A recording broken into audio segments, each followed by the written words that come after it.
Shalom saudara semua. Dalam kesempatan ini Pastor Andy mau share tentang hidupku sendiri berjalan bersama Tuhan Yesus. Hari ini dengan kondisi yang ada membuat setiap pelayanan gereja harus dinonaktifkan. Sampai berapa lama? Who knows, kita tidak tahu. Maka izinkan Pastor Andy share ini, gereja tanpa gedung. Nah, beberapa bulan yang lalu Tuhan Yesus sudah mempersiapkan pelayanan penyembuh jalanan dan khotbah sambil live YouTube.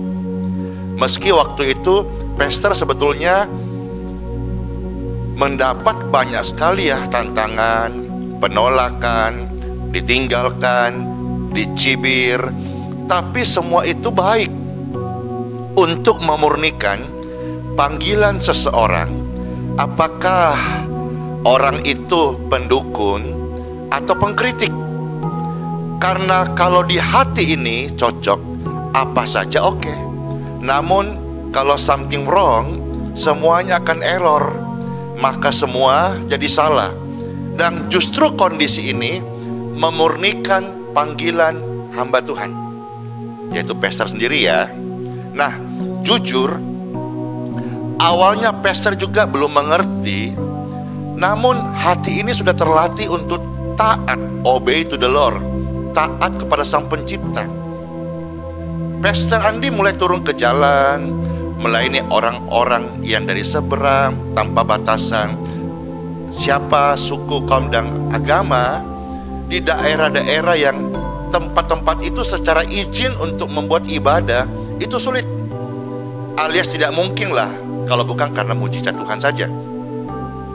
Tuhan Yesus jelas kok suruh buat penyembuhan di jalan, padahal tanpa alat musik, tanpa tim singers, seperti yang selama ini kita tahu sebagai gereja di dalam gedung.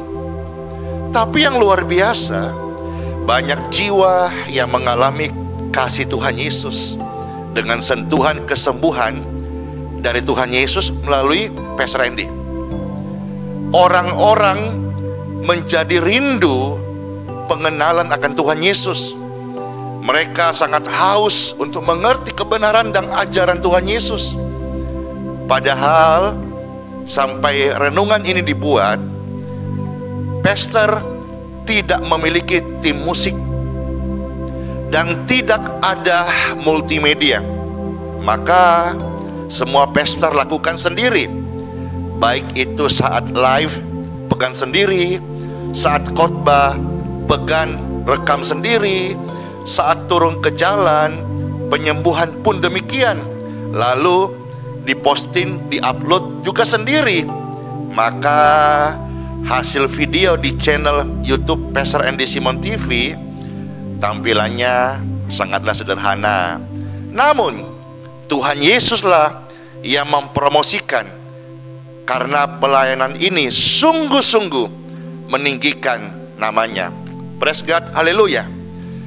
Gereja tanpa gedung ini bisa terjadi kapan saja, tanpa jadwal, kadang di jalan, di lapangan, di warung, di toko, di kampung, di ganggang, bahkan di tempat-tempat saudara-saudara seberang kita sedang berkumpul. Saya waktu itu belum mengerti betul, tapi Roh Kudus jelas menuntun untuk kembali membuka dan membaca buku Kisah Para Rasul. Ke depan gerakan ini yang akan terjadi persis seperti di buku Kisah Para Rasul. Saat fenomena virus corona ini, ketaatan pastor yang dicibir selama ini barulah terbayar dengan berbuah yang sangat manis dan indah.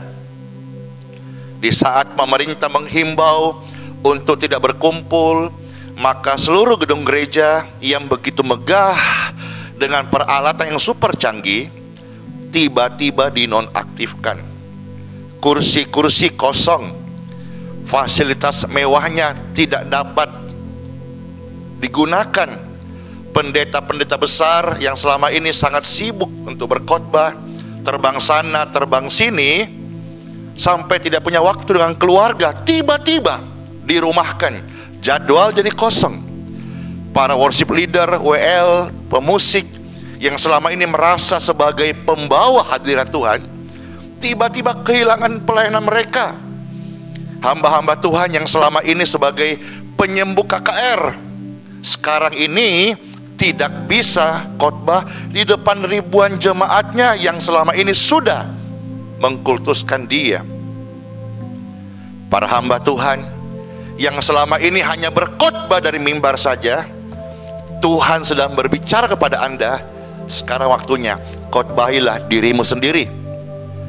Gereja yang dengan bangga memamerkan jadwal ibadah yang seabrek dan cabang yang seabrek, yang begitu membanggakan karena menunjukkan kesuksesan pelayanan, tiba-tiba jadwal ibadah kosong, hanya streaming. Tuhan sedang bicara, akulah Tuhan penguasa. Tidak ada jaminan yang lain. Tanpa sadar kita sudah mencuri haknya Tuhan Yesus. Kuasa yang dari Tuhan Yesus sudah bergeser kepada kultus manusia. Jabatan, nama sinode, gelar yang seabrek seolah menunjukkan sudah mau menyaingi nama raja segala raja. Cek setiap ada kebaktian, nama pendeta, topik tema, atau nama gerejanya paling besar, bukan lagi nama Tuhan Yesus. Tuhan Yesus sedang ingatkan bahwa semua karena Dia. Tuhan Yesus sedang bicara, akulah Tuhan yang berkuasa, tidak boleh ada ilah yang lain. Tuhan Yesus sedang ingatkan, tidak ada lembaga di dunia ini yang boleh menyaingi lembaga surgawi. Tuhan Yesus sedang ingatkan supaya kita tidak membangun menara Babel, tapi membangun mezbahnya. Tuhan Yesus sedang ingatkan arti gereja yang sesungguhnya, yaitu dipanggil keluar menjadi terang. Sekarang melalui kondisi ini, tiba-tiba di mana-mana, praise God, haleluya, glory to God, muncul banyak seperti jamur ibadah keluarga. Bahkan setiap hari keluarga adakan ibadah, padahal di sana tidak ada pendeta besar, tidak ada WL dengan suara lulusan audisi, tidak ada lighting yang dibubuhi asap-asap, tidak ada pendeta yang khotbah lucu-lucu dan tanpa altar call. Tetapi pertobatan terus terjadi. Jiwa-jiwa kembali menaruh harap kepada Tuhan Yesus, Sang Penguasa tunggal hidup manusia dan alam semesta. Hebatnya karya Tuhan ya. Pada jemaatnya di rumah-rumah tidak ada yang ngantuk loh. Semua menyanyi, memuji Tuhan, menangis, meratap, dan lagu yang dinyanyikan pujian dengan sungguh-sungguh. Hadirat Tuhan hadir, padahal nggak ada alat musik dan multimedia yang canggih loh. Orang dikuatkan, firman Tuhan begitu hidup, hadir di tengah-tengah mereka. Tuhan hadir di hati mereka. Semua mencari Tuhan Yesus, bukan cari pendeta atau pastor. Semua meminta berharap kesembuhan hanya daripada Tuhan Yesus, bukan pada hamba Tuhan, bukan pada minyak urapan dari seseorang yang jadi jaminan kesembuhan. No, semua masuk hadirat Tuhan Yesus. Meski tidak ada musik, semua merasakan kekuatan dari firman Tuhan Yesus. Tanpa pendeta atau pastor yang jago berkhotbah, Tuhan Yesus sedang bicara, aku cukup bagimu. Jangan andalkan siapapun juga. Tuhan Yesus sudah memurnikan motivasi pelayanan kita, menabur kasih ataukah mengumpulkan kekayaan. Kondisi hari ini sedang mereset kita semua, menyadarkan kita bahwa kita ini hanya hamba. Lembaga gereja yang besar hanyalah alatnya. Jangan menjadi kesombongan. Jika Tuhan Yesus pakai untuk kesembuhan, itu juga dari Dia. Kalau gereja diberkati dengan finansial yang berlimpah, jemaat yang banyak, Tuhan Yesus sedang ingatkan mereka untuk tidak angkuh dengan gereja lain yang lebih kecil. Saling berbagilah, hendaknya saling peduli sebagai tubuh Kristus dan terhadap sesama mereka yang membutuhkan, terutama di sekitar kita. Kalau gereja Anda memiliki fasilitas ibadah yang bagus, jangan jadikan itu berhala untuk mengundang hadirat Tuhan. Karena kita ini adalah gereja yang hidup, dan hanya saluran yang Tuhan Yesus pakai untuk pekerjaannya, baik melalui kesembuhan, mujizat, pengajaran, charity, dan lain-lain. Kembalikan hormat itu kepada Tuhan Yesus. Ini saat gereja tanpa gedung. Berapa lama? Apakah non aktif diperpanjang? Who knows? Bagaimana jika seluruh jemaat sudah merasa nyaman dan terbiasa ibadah di rumah saja dari YouTube? Toh ternyata selama ini memang bisa dan oke-oke saja. Kan hadirat Tuhan juga hadir di rumah-rumah saat mereka keluarga berkumpul, disebut kumpulan orang benar. Tanpa kantong kolektor dijalankan, tapi penuaian jiwa-jiwa terjadi di mana-mana. Suara orang percaya menyembah Tuhan terdengar di rumah-rumah mereka sendiri. Ayo, bagikan kolektif persembahan pada orang miskin, karena pastor sedang mengajar orang percaya melakukan firman Tuhan dalam ajaran Tuhan Yesus, Injil Matius 25 ayat 42 sampai 46. Melalui keadaan ini, seluruh pendeta, pastor dan jemaat sama-sama mencari Tuhan Yesus, dan tidak lagi jemaat mencari pastor atau pendeta. Melakukan firman Tuhan itu lebih penting daripada tahu banyak tentang firman Tuhan. Dan ternyata inilah cara Tuhan Yesus memanggil seseorang dan mempersiapkan ladang yang sesungguhnya di akhir zaman ini. Pastor Andy mengingatkan pada seluruh hamba Tuhan, ingat, kita ini hamba ya, dan bukan bos. Karena bos kita hanya satu, yaitu Tuhan Yesus Kristus. Sola fide, Immanuel, tertanda kasih hamba Tuhan, Pastor Andy Simon. Shalom.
Tuhan.